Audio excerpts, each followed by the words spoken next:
I'm very happy with my friends, with you.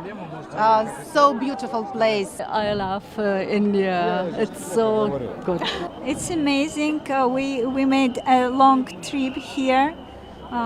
We will stay for 2 days. We're here for the first time in Kumbh Mela, and we're so fascinated by the way it is arranged. Then I also was so blessed to be able to do this bhajans with the Naga sadhus. We were shouting Har Har Mahadeva.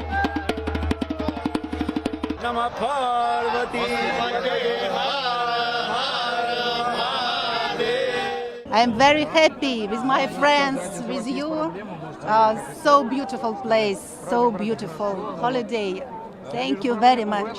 Russia is our friend country in Yes, from of the course. very past, and you are seeing a holy festival of Mahakumbh happening once in 144 years. You are with your group here in Prayagraj. You are enjoying it? Yes, of course. Yes. I come from Germany. My English is terrible, but here it's so beautiful for vibrations. I love India. It's so good. What will you say about Mahakumbh?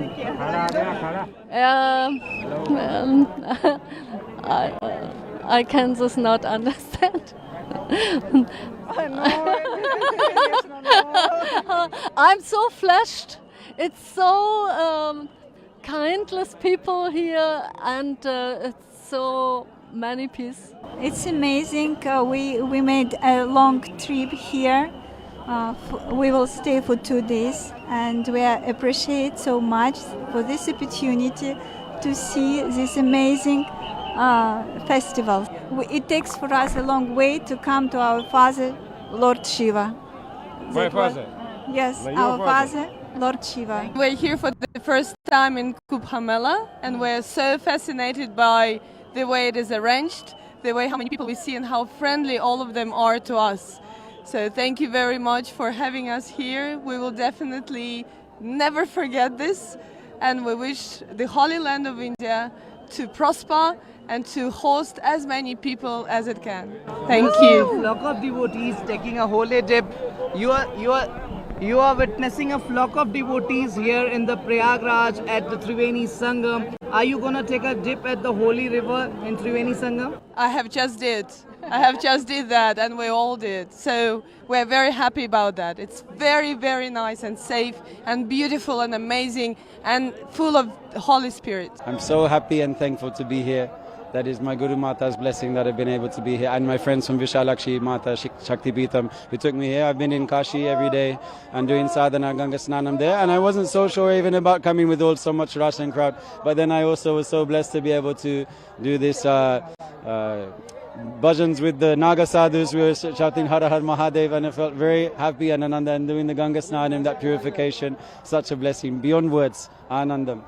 You took a holy dip. You are appreciating Sanatana Dharma. You are celebrating the Hindutva. You are celebrating the Hindutva culture. You are playing religious songs. You are chanting the hymns all together. So how this happened from UK to the Holy Land of Prayagraj?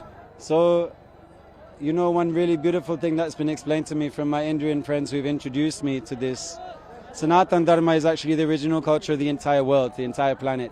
And especially the technologies that have made those temples like Stonehenge in UK, or the pyramids in Egypt and Africa, or in Inca temples in Mexico, the Aztec temples, all those civilizations have risen and fallen. But the science and the technology that's in Kashi city has never fallen. And also my good friend Guru Prasad was explaining that as well, that Kashi will always be there and has always been there.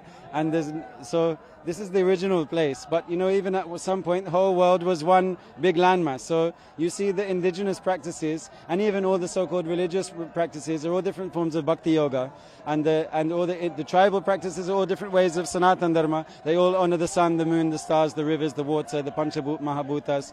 So it's actually the original culture. But Bharat Mata and this place is the place that has maintained it and preserved it. Even where it's all been gone to materialism and limiting thinking processes all around the world, this place, India, and the Sanatan Dharma, the Hindu culture, has preserved and maintained that divine culture of honoring also the Shakti, the feminine as well, rather than this more, patriarchal society that doesn't honor the nature. So if you say, oh, God is only somewhere far away, God isn't in water, so okay, let's pollute the water. But if God is in the water, then how can we pollute the water? I think we also, even in India, we need to catch up with that, because many materialistic and westernized ideals are very popular. I feel if it's anything that this life is useful for, it's also to show the value of Sanatan Dharma.